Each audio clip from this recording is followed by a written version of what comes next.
This is Lucas Tamarin from Thumpasaurus, and you're listening to No Good Music. I'm too funky for the fucking salami. I'm too funky for the fucking pastrami. I'm too funky for my physical body. I'm too funky for the motherfucking motor body. I'm too funky for the pizza hut. I'm too funky for the pizza hut. I'm too funky for the motherfucking ladybug. I'm too funky for the motherfucking ladybug. I'm too funky for the SAT. I'm too funky for the SAT. I'm too funky for the motherfucking shit.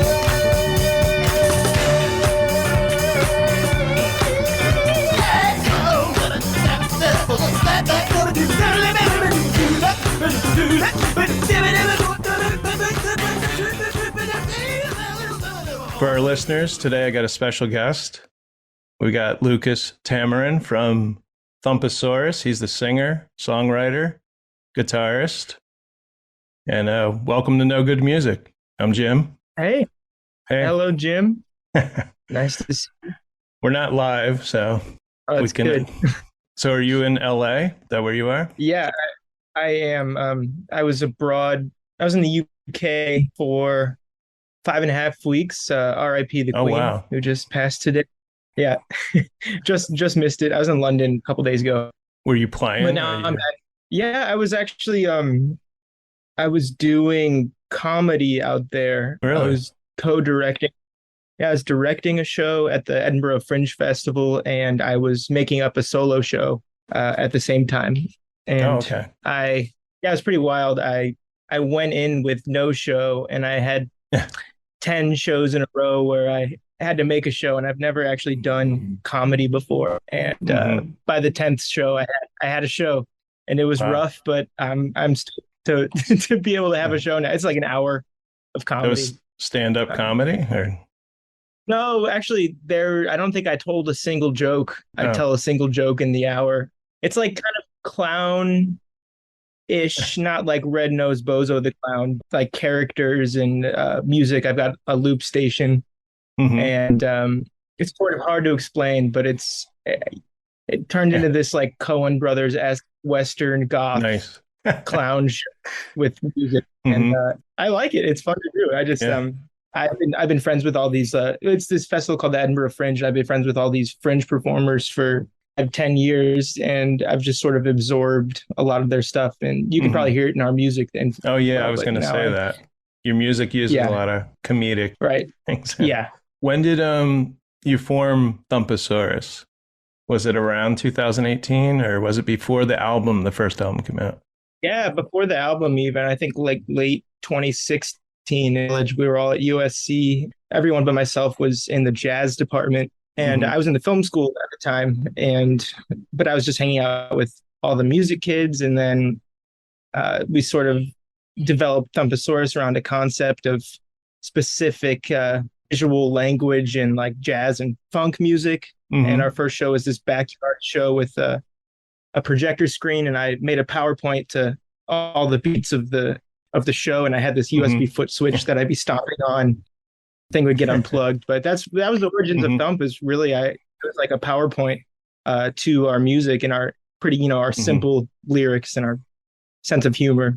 But that was the first show. Was in 2016 actually.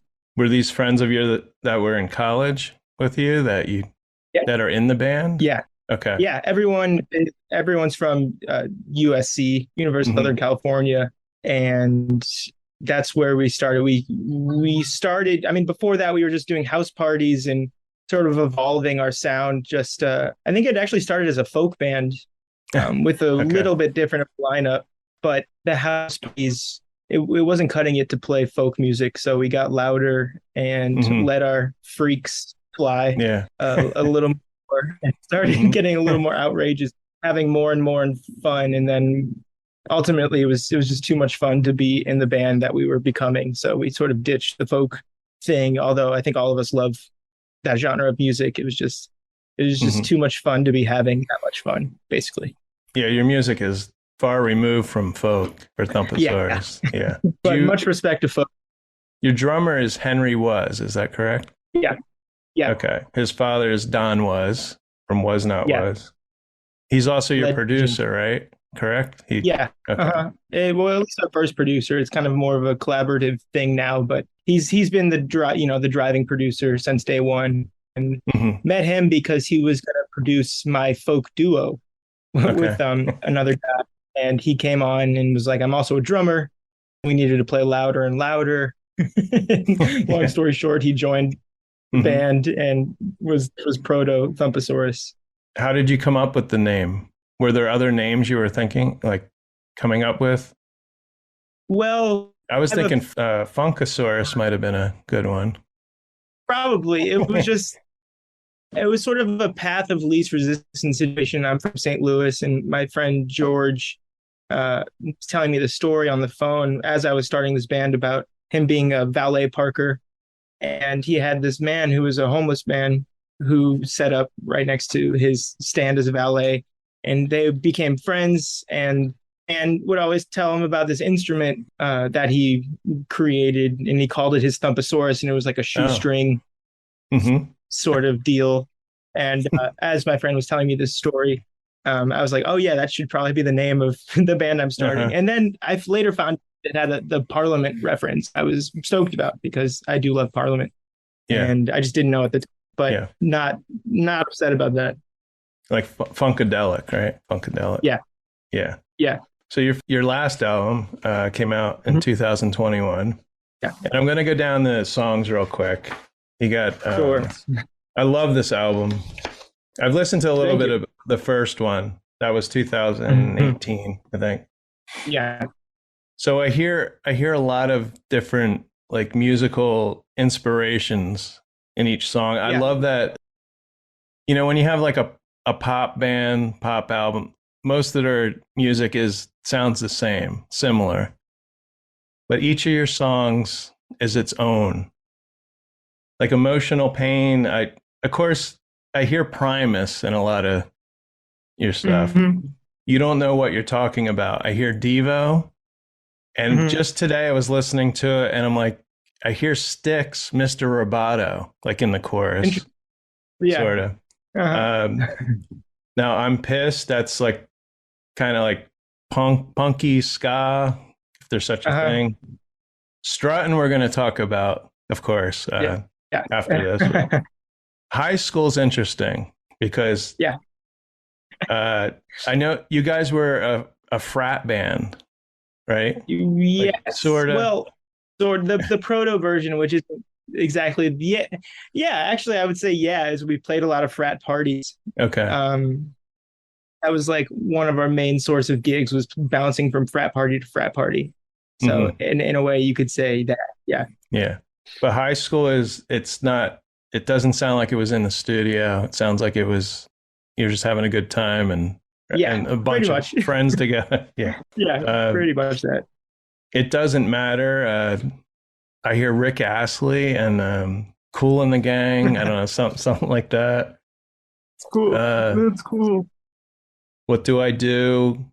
Frantic vocals, a little heavy sound on that. Have You Ever Been So Lucky? I hear Flaming Lips and maybe even Arcade Fire.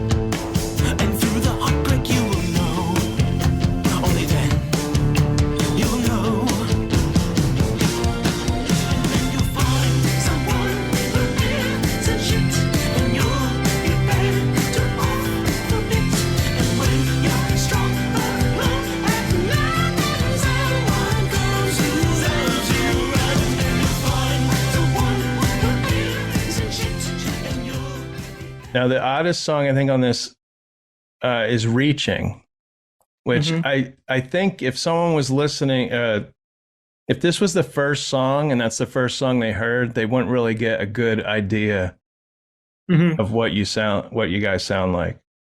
Because that's just, it's kind of misplaced, I think, Reaching. Yeah. It's a wild card for sure. And I like there's this rapid drum beat and like an electrical, like someone's being hooked up to something. Uh-huh.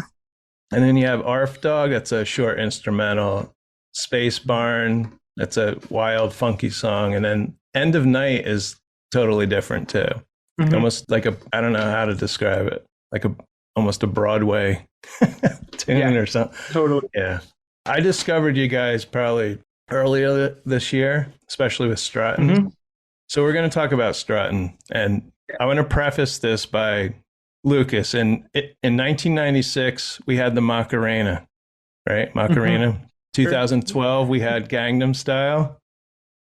And then in 2013, What Does the Fox Say? I think this, in 2022, Struttin is going to be like one of the, I'm not trying to compare your song to the, but you put your album out last year, but this song is gaining a lot of momentum. It takes a while for a good song, catchy. I wake up in the morning like singing this song, like it's in my head. Yeah. Strut so well, and baby, you got a head start. Strutting your way into my heart. Take your head up, make yourself at home. Have a steady night, then strut on home. Day one, I'm in love with you, strut. Day two, I'm in love with you, strut. Day three, I'm in love with you, strut. Guess what? I'm in love with you, strut. Day one, I'm in love with you, strut. Day two, I'm in love with you, strut. Day three, I'm in love with you, strut. Guess what? I'm in love with you, strut. I like your strut. Do you wanna go strutting, strutting? You like my strut? Let's go strutting, I like your strutting. Do you wanna go strutting, strutting? You like my strutting. Then let's go strutting right now.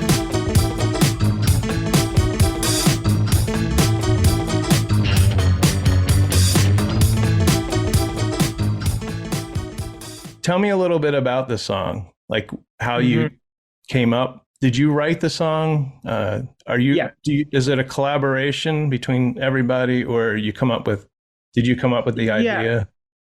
Yeah, I would say that it is a collaboration, but I come in with, chords and lyrics and melodies. And then it's kind of like, okay, now, throw some bass on this, throw keys and whatever. Mm-hmm.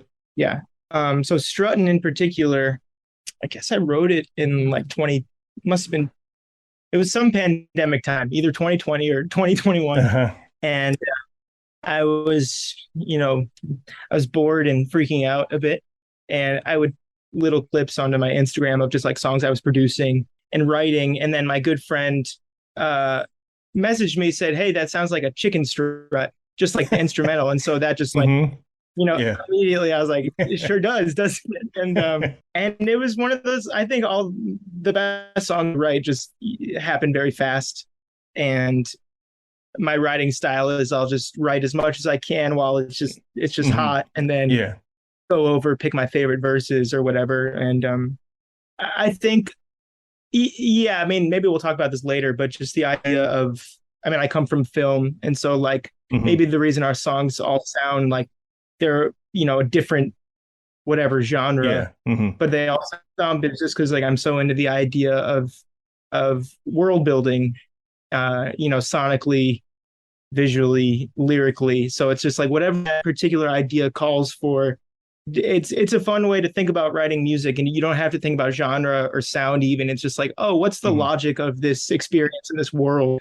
And a Struttin's a good example. It's like this simple Western, silly-esque honky tonk thing. And so I wrote a bunch of lyrics down, and I'm basically just cracking myself up the whole time, just like imagining this world. Actually, it was a one take thing. I have this really cheap. Actually, no, it was I sang it into my what was it, my phone, or just like a really cheap mic, and I did one take of it just to like get the demo, just to get the idea and the character down of like, what would I be like in this world, in this situation. And I sang it through once. I brought it to the guys, and immediately, if I can get them to like it or laugh, it's a good sign. And I saw them all kind of giggle. And then I tried to redo it later. I was like, oh, hey, I'll do a better version of this. Just give it some time. And I kept trying, and nothing was as good as that first. Just me walking around. I'm like, here's my do. Just it was the first take, kind of magic. I sort of knew what the song was going to be. Just wanted to keep it simple. And now it's kind of popping off a little bit in various parts of the internet, which is really fun to see. And it's fun to have people notice our band. Well, TikTok's good for someone taking a song and just dancing to it. And I was like a Michael Bublé. I mean, taking this song. Really, really crazy. You know, he's probably like one of 3 CDs in my mom's car. And that we would drive around when I was growing up together. It's just like we'd listen to Michael Bublé, and just such a different world than like being in Los Angeles, just being in suburbs of St. Louis. And just like now he's putting time and energy with his band to like do a little Struttin dance. It's pretty funny and wild to me. And I couldn't find it, but I could have swore I saw Cheech and Chong doing it, but maybe I don't know. Oh, but really? I maybe I imagined it. I don't know. But I see your reaction videos on TikTok where you're watching those. And the big thing is that the song's in a commercial. Yeah. And it was weird because I've been listening to this song, and I think even when I knew that I was going to be interviewing you, it was like that night or the next night. We don't usually watch commercials because we, DVR a lot of stuff. But I come in from outside and TV's and I hear the song, and it's a Galaxy Z flip phone commercial. Yeah. So I was thinking, when you hear like a Beatles song, something that's so familiar, and it's in a commercial, and you're almost like, okay, that kind of ruined it for me. But I think it's the opposite. A band like yours, that you want people to find you. You want people to listen to your music. Yeah. If you're not that well known, and it's different when you have a song in a commercial, it works the opposite way, because people will be like, what is that song? And then they'll find you. And I'm super glad about that. And I think that's been a general sentiment I've been hearing from other people. It's like, I think people have just been like rooting for us for, we've been around and like hustling. And this has been my like life's passion and project for 6+ years, maybe even 7 years. We've just kind of stuck to what we love to do. And I did have some worries. I was like, oh, people are going to see us and get, annoyed that this song's on a commercial, but it's definitely been the opposite, where it's like, we're just really stoked that we're finding some form of commercial success. And I think, ultimately that's what we want, in terms of just like, we just want to play we just want to invite everyone, basically, just like, whoever wants to come. So definitely down for this commercial and for all this to be happening with Struttin. Yeah, really just want to be able to, because our live show is really where we have the most fun, and I think it's our best creative outlet for our band, and hopefully you can see us one day, but it's really just its own thing that we've really put so much love and time into, and it's really where you see like the jazz influence flourished, in terms of we take the songs, but we were improvise a lot, and it's different every night. So I'm personally just stoked that all of this might potentially lead to a bigger live presence, and have more people come to our shows and make this more of a sustainable thing. Because I really just want to do this as much as possible. Because it just on one song. What are your goals? Would you love to be on Saturday Night Live? Would you love to be on Jimmy Fallon? That's huge exposure. You never know who's going to see the commercial, who's going to, just based on this one song. Yeah, I would love to do all these things. Those aren't necessarily like the dreams that I've personally had. Obviously, it would be amazing, and almost, that's always been surreal. That it's almost been like an untouchable goal, so I haven't really focused on that. But of course, I would love to do those things, and the goal is just to be able to not be so stressed out. Doing music and playing for as many people as possible, and just being able to put the maximum effort into our creative potential and power into the band, and have it work in an adult way where we can live off it as well. So like, Jimmy Kimmel, Fallon, or whoever, like definitely put us on your program, but it's not something I've really even thought of. Right? If it happens, it happens. But you sound like a very creative person, and you're even beyond the band. You're trying new things, and you're just what makes you happy. Yeah, I think that's like the can't say it's the biggest motivation, but it might be. But yeah, it's just finding the joy and the happiness and the potential of what you can do as a person and as a collaborator with other, me and the band is so incredibly talented and musically, instrumentally, creatively, artistically. So it's just like, let's just see what we can do and see if if it works. And it's always nice if you're doing what you love, and you're also making some money, and that's totally without being the goal of I want to be famous. Being famous is not a good thing sometimes. Do you think the video though, like, propelled the song? Because we're going to talk about the video. Yeah, I mean, totally.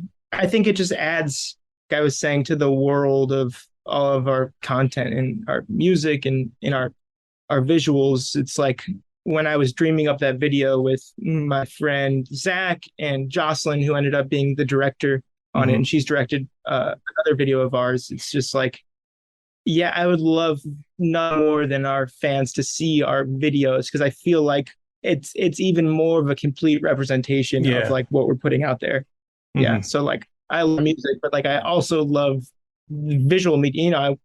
I think that's the film school part of me, is just like take the music, add a whole other thing to it that can expand the experience in the world. Well, without just hearing a song, then you got to make sure the song stands alone, obviously. There's such an opportunity to, make this thing so wild, and in such a simple song, and like you can just dream around it. And I'm so happy with how this video turned out. It was so fun to make. Now, okay, so the video, I urge our listeners to watch this video.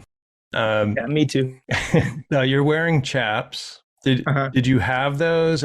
Let's say you're wearing chaps, but you're not wearing pants. You're covered in the front, so we see we'll say your ass.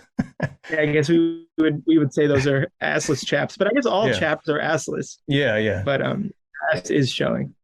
Yeah. Was that your idea, or because that's yeah, it kind of came from the initial just like joke. The first, I would call it a joke of the video, where like he's hitchhiking and then he gets picked up and he's on his own agenda, turns around, and then you just see that his ass is out. And starting with that initial dream of like a funny situation, was able to just invent this character that we call the Strut Man, and just imagine what this world would be like if he stood into this town, and it's and something they have all these weird like that. What got it for me was in the song there's a clapping sound, and that you slap your ass when and that was added after this, because like I think it's from all these clowns that I've hung out with and have been inspired by for so long. It's just like keep throwing the most absurd shit possible. Just like going same ass shot, just like throwing just enforcing the joke. Now, where did you film that? It looks like it's out in the desert somewhere. There's some trailers and our friends who run the Joshua Tree Music Festival, they have this like piece of land out there that people live on, actually, and it's sort of looks like this Fallout 3 post-apocalyptic oasis in the desert. And I just hit them up being like, I've got this idea, it would be absolutely perfect if we could film here. And he was just like, yeah, just come on down. Those really organic things, and I think that's been sort of a continuous theme with our band, is just this organic evolution of making things. We've never had that much money to play with, been an independent band, so it's just like, oh, our friend can shoot, let's get him. Like, or it's just people who just are very excited, enthusiastic, all coming together because we don't have that much money. We filmed all our music videos for super cheap, and just like trying to take good ideas and performances and just stretch them as far as they can go. So that was the band, and I assume your friend, some of your friends in the video. Yeah. And then some locals at the who just lived on site. Really? That place. Yeah. Just like just some people. were awesome. Didn't know what they were getting into, maybe. No, but they were down for sure. I noticed the one scene where you turn must have been it was from behind, but it was blurred out. So it must have been showing your junk or something. Yeah. Yeah, and originally it was left. I was like, screw it, just leave it in. Yeah. But then I have a good friend who does really well on YouTube, and he's like, I love seeing it, but Yeah, I don't know if YouTube might everyone take else it wants to down. see it, right? Yeah. Yeah. And you don't want to lose the video. So I was like, all right. Mhm. And then it ended up being like more funny, in my opinion, that it's this huge blurry thing Yeah. over a smaller area. I was Yeah. like, oh, if you didn't notice it before, there's something there now, which is ended up being pretty funny. Your tour starts September 21st, or a mini tour, right, in Denver. Yeah. And you're opening for, can't think of the name. Foxy Shazam. Foxy Shazam, yes. Yeah. Have you ever toured with them before, or is that a band you know? We have. I sort of know them. It's a band that I think has a kind of absurdity to them as well. And I think a lot of people messaged us or commented like, oh, tour with this band, tour with Foxy Shazam. And then it happened. So I hope those people come. Yeah, I listened to some of their stuff. Yeah. Is there anyone you'd love to open for? Yeah, I mean, so many people. It would be amazing to open for, Devo. Yeah. Yeah. I mean, Primus would be really cool. Red Hot Chili Peppers. Mm-hmm. I mean, just, the list is pretty infinite. Thundercat. It's weird. I was just in Philly on Saturday. I saw the Chili Peppers. It was Thundercat and it was the Strokes. Oh, that's so cool. Yeah. Yeah. It was at the Citizens Bank Park, the baseball stadium. Yeah. So that was good. Yeah, I can see you opening for any of those. You've played the East Coast, though. I think you played New York, and you ever play New Jersey, or like I'm in like played, central New Jersey. Yeah, what was it called? Wonder Bar? Yeah, Wonder Bar. In Asbury. That's what it's called. Park. Yeah, in Asbury. Uh-huh. Okay. Yeah, and we've had some, we've played some rough gigs before, and that's one that comes to Okay. just as in like there's 3 people there. Okay. Uh-huh. Well, it'll be 4 the next time, because I'll definitely go see you guys. Great. Yeah. That would, increase the experience. There's a place called Sellersville, Pennsylvania. It's a theater. Mm-hmm. It only seats about 300. Uh-huh. That would be a good place. That sounds fun. Yeah. Or Music Fest in Bethlehem. It's 10 days of music. They have a big stage, and then they have all these other little stages. Mm-hmm. But an incredible amount of bands that play. I'm hoping we do a lot more festivals this next year and gigs. I just want to play because, I mean, COVID and on, we really haven't played that much in the past couple of years. And so, I'm itching to play as much as I can. Have you been writing new songs? Or I know your album just came out last year, but yeah, well, actually, we've got an album that's recorded and pretty mixing wise, and then we've got this like sort of, I guess you could call them basement tapes of like 10, 20 tracks. It's like, what are these? There's something, and we like a lot of stuff on there too. So I think we're just trying to figure out what's going on with this whole Struttin thing, and like where's this going? Oh yeah. and then start releasing music once we kind of get a grip on like, okay, now we've got this new art. Yeah, you might not need to record a new album for a while. I mean, we've got the material kind of ready to go. Probably going to shoot some visual stuff around some of the tracks, but yeah, just right now, sort of seeing what's up in terms of where we're at with our band, and it's I'm super optimistic about being able to get all these new fans coming in and just new eyeballs on what we are.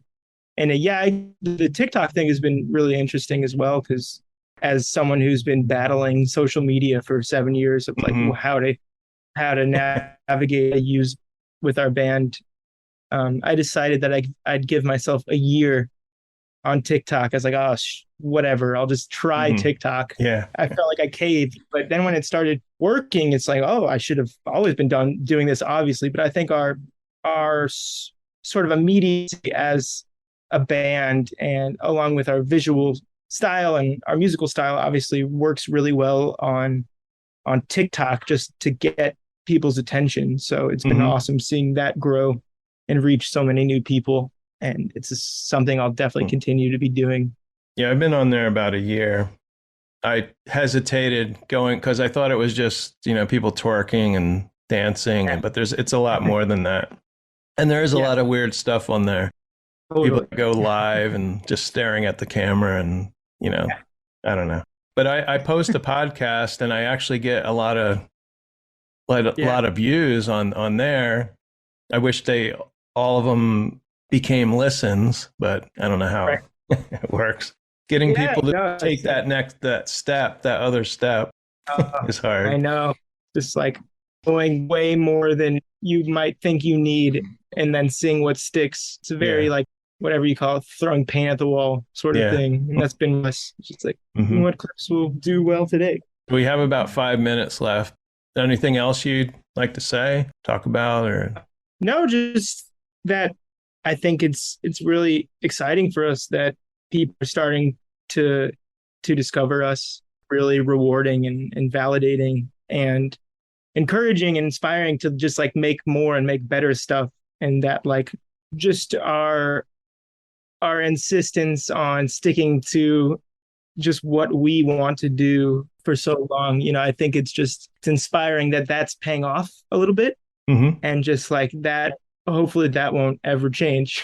And I don't think it will. I don't see why we would do that. I think we're just having too much fun entertaining each other and seeing what we can come up with for that to change.